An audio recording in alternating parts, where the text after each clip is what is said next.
안녕하세요, 아저씨입니다. 잘 지내고 계시죠? 저번 주에 제가 라이젠의 2세대 모바일 프로세서인 피카소 가운데 라이젠 5 3500U를 탑재한 40만원대 노트북 4종을 소개를 해드렸었는데요. 사실 2등을 차지했었던 레노버의 아이디어 패드 S340의 두께 17.9mm에 아주 잠깐 현혹이 되어서 레노버를 살 뻔했습니다만 다행히도 유혹을 물리치고 그 당시 1등을 차지했었던 아수스의 비보북 X412D 14인치 노트북을 구매를 했습니다. 요즘 노트북들은 슬림 베젤을 적용을 해서 전체적인 크기가 크지도 작지도 않아서 적당하고요. 무게 또한 그리 무겁지 않아서 데일리 모바일 유저들에겐 상당한 메리트가 있을 것으로 판단이 됩니다. 자, 그럼 아주 빨리 제 방에서 이놈을 개봉을 해보도록 하겠습니다. 자, 그럼 가보실까요?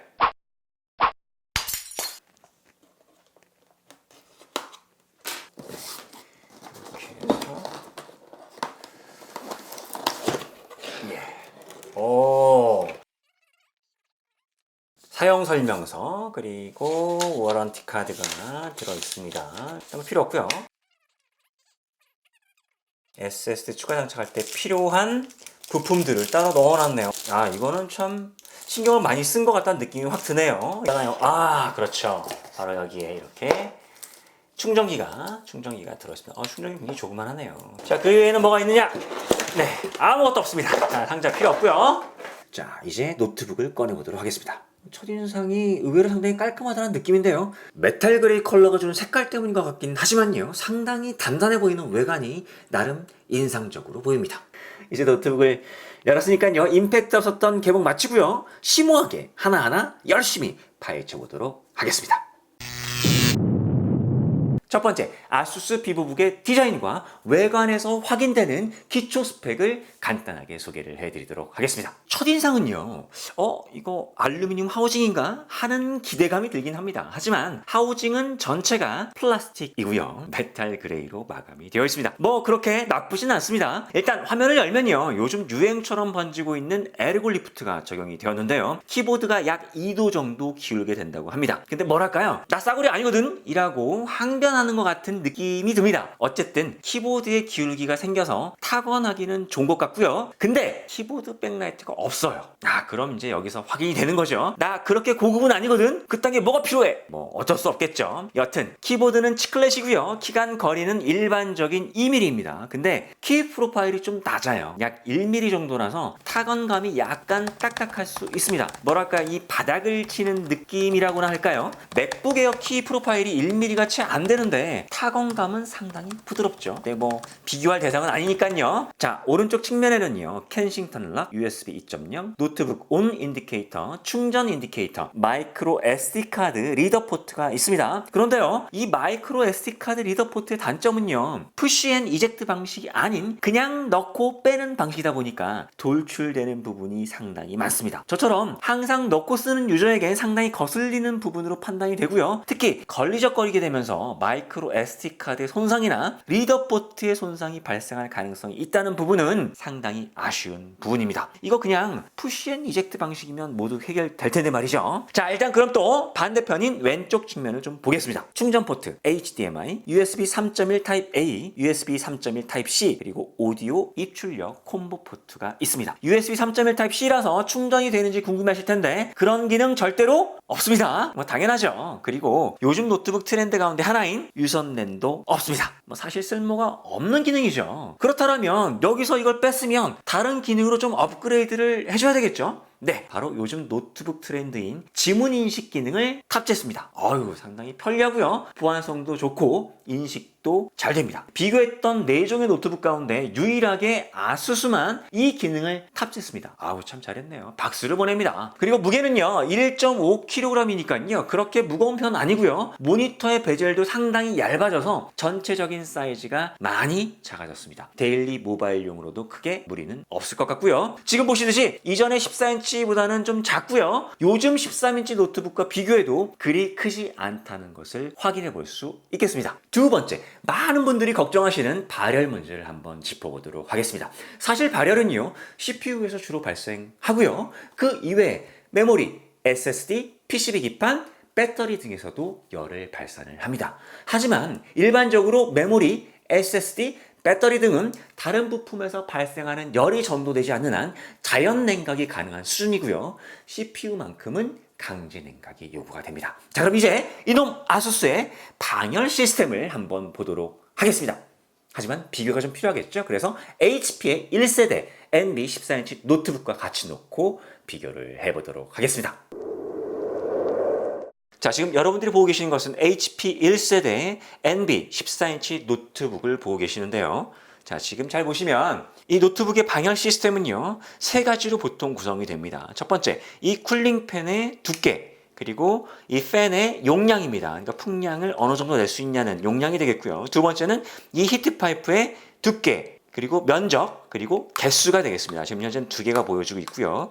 세 번째는 이제 방열 모듈인데 보통 일반적으로 히트싱크라고 많이 부르고 있죠. 이 히트싱크는 바로 이 팬하고 직결이 되어 있습니다. 바로 이것이 일반적인 노트북의 전형적인 방열 시스템이라고 볼 수가 있겠습니다. 자, 그럼 아수스를 한번 보도록 하겠습니다. 자, 지금 보시면 이 팬 흡입구에 방열 모듈인 히트싱크가 없어요. 전혀 보이지 않습니다.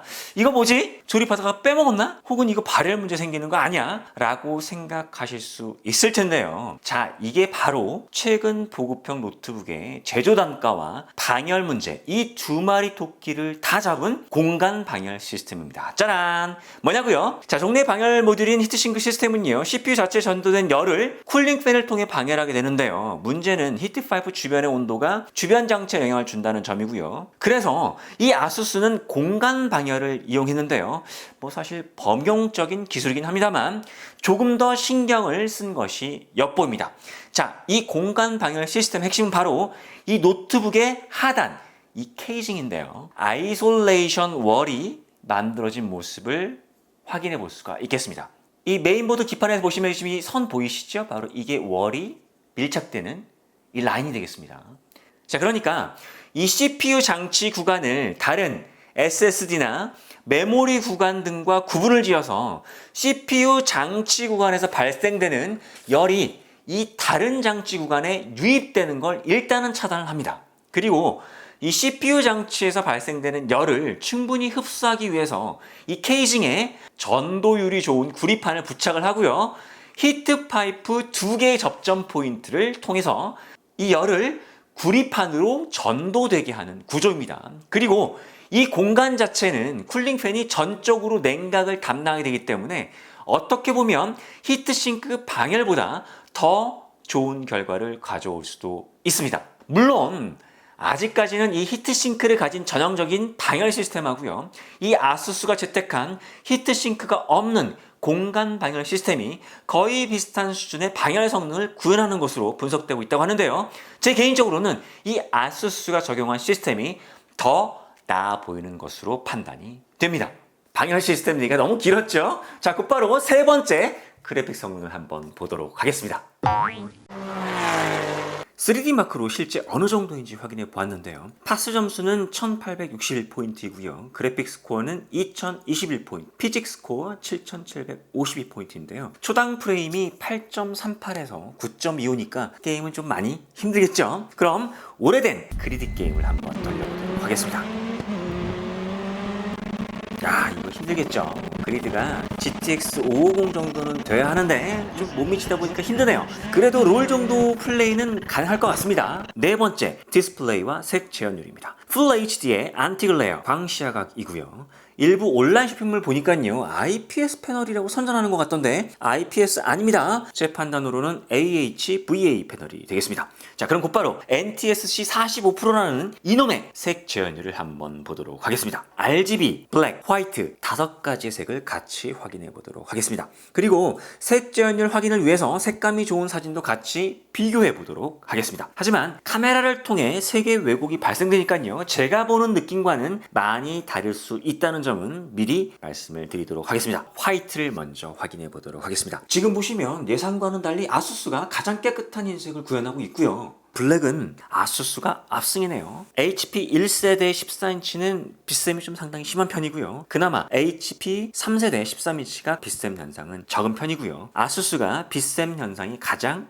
적은 것으로 확인이 됩니다. 자, RGB 순서대로 보시면요. HP 1세대 NB14인치 가장 탁한 색을 보이고 있고요. 언뜻 보아서는요. NTS 72%인 HP 3세대 ND와 비교해도 손색이 없지만요. 색 재현율이 45%이다 보니까 색의 탁도가 좀 있는 게 확인이 됩니다. 그래도 아수스에 적용된 디스플레이는 가성비가 있어 보입니다. 그리고 밝기는 250니트인데요. 일반적으로 사용하는 데는 전혀 무리가 없겠고요. 물론 햇빛 아래서 쓰시면 안 보이겠죠? 다섯 번째는 배터리입니다. 자, 일단 충전기가 45W짜리니까요. 굳이 설명드리지 않아도 충전 속도는 빠르겠죠? 1시간도 안 걸린다는 얘기가 되겠습니다. 아쉬운 것은 PD 충전을 지원하지 않는다는 점인데요. 뭐 아무르면 어떻습니까? 충전기가 45W짜리인데 물론 배터리가 37Wh라서 레노버의 52Wh짜리에 비하면 상당히 작지만요. 그래도 수용할 만하다고 판단이 됩니다. 공식적인 스펙에 따르면요. 6시간 정도 사용이 가능하다고 하는데요. 동영상 등의 시청 시에는 상당히 부족할 것으로 보이긴 합니다. 조금은 많이 아쉬운 부분 가운데 하나입니다. 나머지 스펙은요. 메모리 DDR4 온보드 4기가와 슬롯 4기가 총 8기가이고요. 메인 하드가 M.2 128GB이니까요. 2.5인치 슬롯을 이용해서 데이터 전용으로 SSD를 따로 장착하시는 게 좋을 것으로 판단이 됩니다. 제 이전 영상인 라이젠 탑재 40만원대 노트북 4종을 참고해 주시면 좋을 것 같습니다. 자, 오늘은요 라이젠의 2세대 모바일 프로세서인 피카소 가운데 라이젠 5 3500U를 탑재한 아수스의 비보북 X412D 14인치 노트북을 소개를 해드렸습니다. 제가 한 3주 정도 사용하면서 느낀 점은요. 프로세서의 성능이 증대되었음에도 불구하고 경쟁력 있는 가격 제시로 40만원대 노트북들도 모바일성과 편의성 그리고 성능까지 갖추게 되었다는 것을 느낄 수 있었고요. 데일리 모바일 유저들에겐 참 좋은 희소식일 수 있을 것 같기도 합니다. 아무쪼록 40만원대 데일리 모바일용 노트북 구매를 고민하시는 분들과 가격 부담이 상대적으로 적고 성능은 쓸만한 노트북 교체를 고민하시는 분들에게 조금이라도 도움이 되었기를 바랍니다. 오늘은 여기서 인사드리고요. 저는 다음 주에도 같은 모습, 더 나은 정보로 찾아뵙도록 하겠습니다. 아저씨는 언제나 여러분들의 소망을 응원합니다. 오늘도 화이팅 하세요. 안녕.